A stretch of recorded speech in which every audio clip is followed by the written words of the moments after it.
안녕하세요. 여러분, 백두산이 무조건 폭발한다는 소문을 들어본 적 있으신가요? 백두산의 재앙적인 폭발 가능성에 대해 많은 이야기가 오가고 있습니다. 과연 이 거대한 화산은 정말 다시 폭발할 운명을 지닌 걸까요? 오늘은 백두산의 현재 상태와 폭발 가능성에 대해 과학적 근거를 통해 이야기해보겠습니다.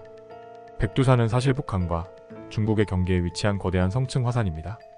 이 화산은 약 1000년 전 역사상 가장 큰 화산 폭발 중 하나를 일으켰던 적이 있는데요. 이 폭발을 밀레니엄 대폭발이라고 부릅니다. 이 당시 백두산은 수천 킬로미터에 달하는 화산재를 뿌렸고 그 흔적은 일본까지도 도달했다고 합니다. 이러한 폭발 이후에도 백두산은 여러 차례 활동을 보였고 오늘날까지 그 위협은 완전히 사라지지 않았습니다.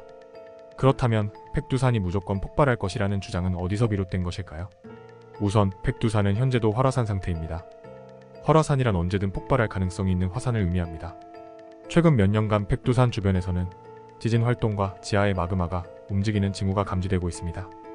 이러한 활동은 백두산 내부의 마그마가 여전히 존재하고 있다는 것을 의미하며 미래에 다시 폭발할 가능성을 시사합니다.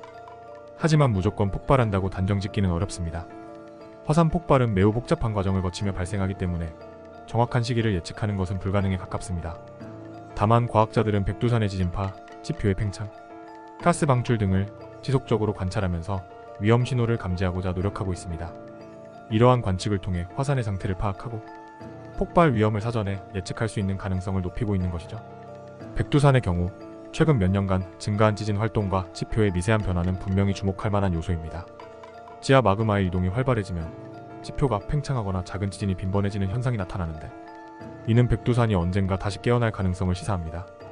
그러나 이러한 징후들이 반드시 폭발로 이어진다는 보장은 없습니다.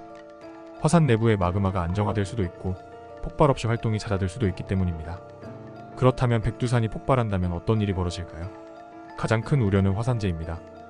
백두산이 폭발할 경우 대량의 화산재가 대기로 방출되면서 주변 지역의 항공 운항이 마비되고 농업과 생활에 큰 피해를 줄 수 있습니다.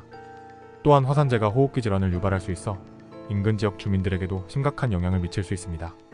게다가 화산에서 방출된 가스는 지구 기후에도 영향을 줄 수 있습니다. 실제로 과거 백두산의 대폭발은 전 세계적으로 기온을 낮추는 결과를 초래한 바 있습니다. 하지만 이러한 위험에도 불구하고 우리는 백두산의 활동을 예의주시하며 대비할 수 있습니다. 현재 한국과 중국의 과학자들은 백두산의 활동을 면밀히 모니터링하고 있으며 폭발 징후가 나타날 경우 빠르게 대응할 수 있는 체계를 마련하고 있습니다. 이러한 과학적 감시와 대비 덕분에 백두산이 다시 폭발하더라도 그 피해를 최소화할 수 있는 가능성이 있습니다. 결론적으로 백두산이 다시 폭발할 가능성은 분명 존재하지만 그것이 언제, 어떻게 일어날지는 확실하지 않습니다. 무조건 폭발한다고 단정짓기보다는 과학적 데이터를 바탕으로 현상을 관찰하고 대비하는 것이 중요합니다. 백두산의 활동은 여전히 미스터리로 가득 차 있지만 우리는 과학의 힘을 통해 그 위험을 이해하고 대비해 나가고 있습니다. 오늘의 이야기가 흥미로우셨나요? 백두산이 폭발한다면 여러분은 어떤 생각이 드실까요? 댓글로 여러분의 생각을 공유해주세요. 구독과 좋아요도 잊지 말아주세요. 다음에도 더 흥미로운 이야기를 들고 찾아뵙겠습니다.